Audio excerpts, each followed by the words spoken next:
We started this ministry because of need, because of request. It came with a single request.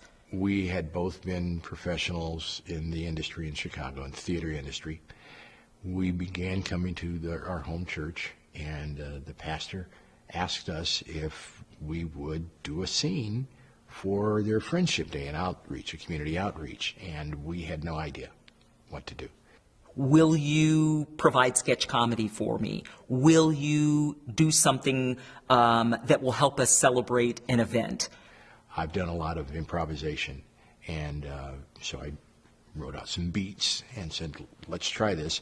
Vicki is not improvisationally based, but this was one of those trust things. So, okay, I trust, here's the beats, we'll get through it, and we went through. Can you help us to start a drama ministry? It came out of need. And it was magic, so to speak. The confirmations that came after that were so powerful. After that, folks started to ask us what to do. Can we do some more of that? And I didn't know where to find scripts. So having been a playwright, I started writing scripts. And then after we had done this for a while, I found this wonderful industry of Christian theater around the country, and we've made a lot of relationships. As we continued to get more requests, it became really necessary for us to develop a program, a deal, where we could respond to requests with a certain line of thematic programming. Doing our workshops and teaching and helping other churches grow their ministries is a deep passion for us. One of the most wonderful things about creating keynotes or crafting a workshop or producing drama for a church is understanding that we are connected to the mission of Christ. This is what He's given us. One of the ways we developed KIT as a broader spectrum, that is, from Kingdom Impact Theater to Kingdom Impact Theater Ministries, was when some of the places where we'd done a show would come in and say, can you help us with our drama ministry? I can remember being behind stage after a particular performance and a lady coming in and saying, listen, I have a word for you. You don't think necessarily that you have something that that other people are attracted to. And how do you do it? How do you read Scripture, for example, so that it really is active and live?